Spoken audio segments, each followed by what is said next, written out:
অক্লান্ত পরিশ্রমে গুলির সামনে হার না মানা মানসিকতার ফসল আজকের এই মঞ্চ।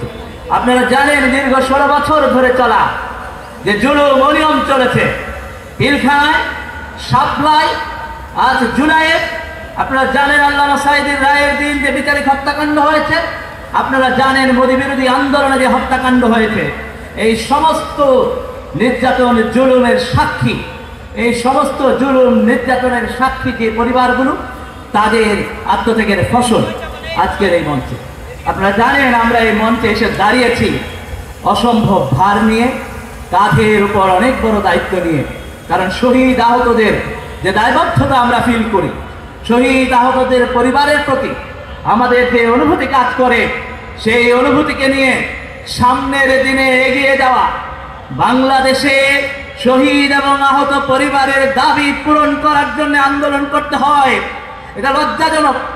কারণ হলো এই বাংলাদেশে নতুন সরকার হয়েছে 5ই আগস্টে। আপনারা জানেন 5ই আগস্টে খুনি হাসিনার পলায়নের পর 8ই আগস্টে প্রফেসর ইউনূসের নেতৃত্বাধীন অন্তর্বর্তীকালীন সরকার এসেছে। যে সরকার শপথ গ্রহণ করেছে এই অভ্যুত্থানের, একই সাথে দীর্ঘ 16 বছরের শহীদ আহতদের আত্মত্যাগের উপর দাঁড়িয়ে শপথ গ্রহণ করেছে। সুতরাং আমরা মনে করি বাংলাদেশে যদি রাজনীতির সূচনা করতে হয়, জুলাইয়ের আকাঙ্ক্ষা বাস্তবায়ন দিয়ে রাজনীতির শুরু করতে হবে। একথা স্পষ্ট।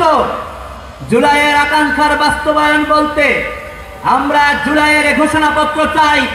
জুলাইয়ের ঘোষণাপত্রের মধ্য দিয়ে বাংলাদেশের আপামর ছাত্র জনতার এবং এই ফ্যাসিবাদ বিরোধী আন্দোলনে সমস্ত রাজনৈতিক দল, মত, পথ এবং নির্দলীয় দল, নির্দলীয় ব্যক্তি মানুষের মতামতের উপর ভিত্তি করে জাতীয় ঐক্যমত্য তৈরি হয়ে একটি জুলাই ঘোষণাপত্র প্রকাশ করতে হবে। আমরা বলতে চাই ফ্যাসিবাদী দল আওয়ামী লীগ নিষিদ্ধ করতে কোন গরিবসী আমরা দেখতে চাই না। আমরা বলতে চাই ফ্যাসিবাদী দল আওয়ামী লীগ যে গণহত্যা, লুটপাট দেশের উপর চালিয়েছে, সেই গণহত্যা এবং লুটপাটের বিচার ছাড়া বাংলাদেশে নতুন কোন রাজনীতির সূচনা হতে পারে না।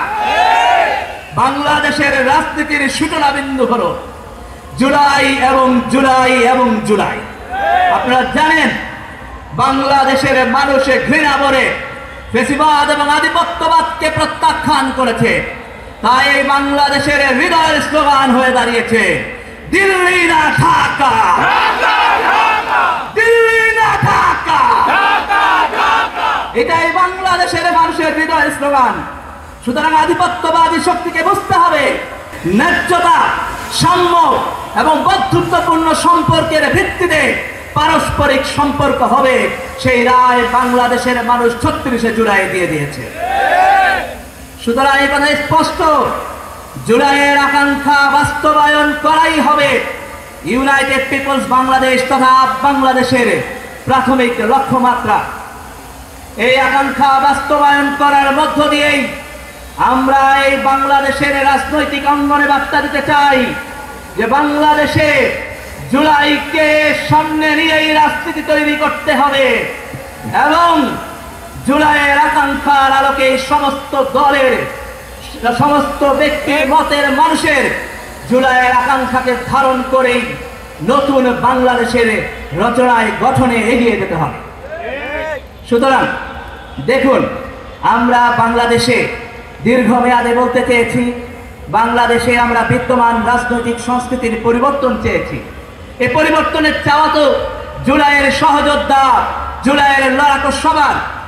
আমরা হানাহানি, মারামারি, দখলদারিত্ব, সংঘর্ষের রাজনীতি চাই না। আমরা চাঁদাবাজি, দুর্নীতির রাজনীতি চাই না। আমরা চাই মানুষে মানুষে সম্প্রীতির, আমরা চাই পারস্পরিক বন্ধুত্বপূর্ণ সম্পর্কের, সাম্প্রদায়িক সম্প্রীতি ও বন্ধনের রাজনীতি। সে জায়গা থেকে আমরা মনে করি বাংলাদেশের মানুষকে এবং এই বাংলাদেশকে 4টি রাহুরাস থেকে মুক্ত করতে হবে। সে কথা আমরা বলেছি। ফ্যাসিবাদ, আধিপত্যবাদ, ধর্মবিদ্বেষ এবং দুর্নীতিকে এই বাংলাদেশ থেকে চিরতরে বিদায় করতে হবে।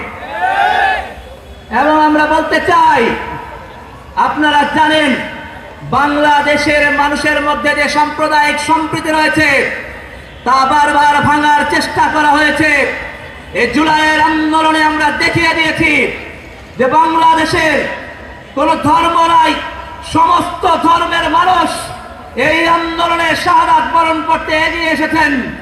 আমরা দেখেছি এই আন্দোলনে কোনো পেশা নাই, সমস্ত পেশার মানুষ এই আন্দোলনে শাহাদাত বরণ করতে এগিয়ে এসেছেন। আমরা দেখেছি এই আন্দোলনে কোনো লিঙ্গ পরিচয় নাই, সমস্ত নারী পুরুষ নির্বিশেষে সবাই এখানে এসে আন্দোলনে শাহাদাত বরণ করতে প্রস্তুত হয়েছেন। আমরা দেখেছি 22 জন রিক্সা চালক শহীদ হয়েছেন, আমরা দেখেছি 17 জন নারী শহীদ হয়েছেন, আমরা দেখেছি শতাধিক মাদ্রাসা শিক্ষার্থী শহীদ হয়েছেন, আমরা দেখেছি একদিনে প্রাইভেট বিশ্ববিদ্যালয়ের 31 শিক্ষার্থী শহীদ হয়েছেন, আমরা দেখেছি পাবলিক বিশ্ববিদ্যালয়ের শিক্ষার্থীরা শহীদ হয়েছেন, আমরা দেখেছি সমাজের উচ্চ স্তর থেকে শুরু করে সমাজের সকল স্তরের মানুষের শাহাদাত বরণ আত্মত্যাগের মধ্য দিয়ে আজকের এই বাংলাদেশে এসে আমরা উপনীত হয়েছি।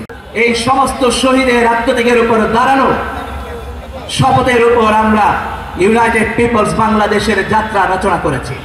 আমরা মনে করি জুলাইয়ের আকাঙ্ক্ষার উপর ভিত্তি করে যদি জুলাইয়ের শহীদ আহত জুলাই যোদ্ধাদের আকাঙ্ক্ষার উপর ভিত্তি করে একটা শক্তিশালী প্ল্যাটফর্ম গড়ে তোলা যায়, তাহলে কেবলমাত্র বাংলাদেশের রাজনৈতিক ধারার পরিবর্তন হয়ে নতুন বাংলাদেশের আকাঙ্ক্ষার যে স্বপ্ন আমাদের আছে সেই স্বপ্ন বাস্তবায়ন করা সম্ভবপর হবে ইনশাআল্লাহ।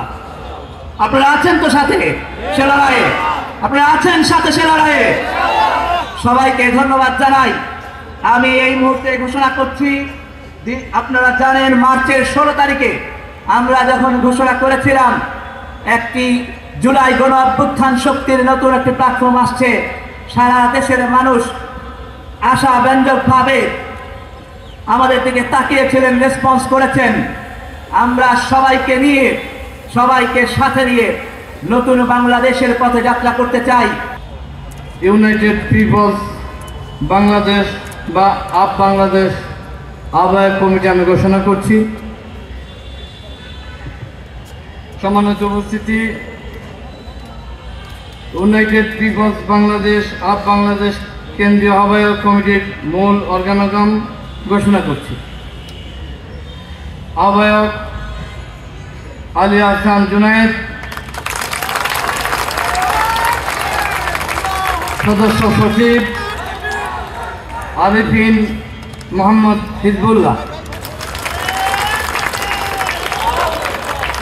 প্রধান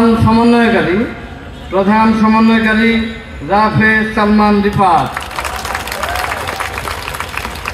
প্রধান সংগঠক নাইম আহমেদ এবং মুখপাত্র শারমিন সুলতানা ইরা। আমি আজকে আপ বাংলাদেশের কেন্দ্রীয় আহ্বায়ক কমিটি ঘোষণা করছি। আমি আজকের এই সংক্ষিপ্ত আলোচনা এখানে শেষ করছি। আল্লাহ হাফেজ। আসসালামু আলাইকুম ওয়া রাহমাতুল্লাহি ওয়া বারাকাতুহু।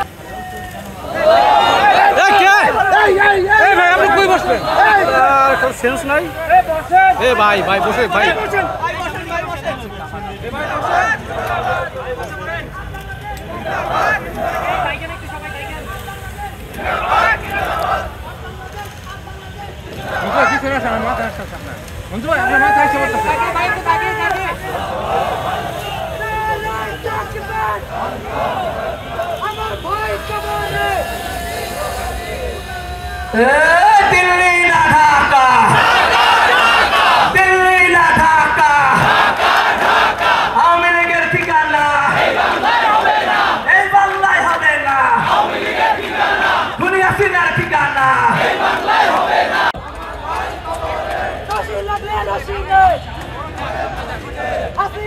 আরে ভাই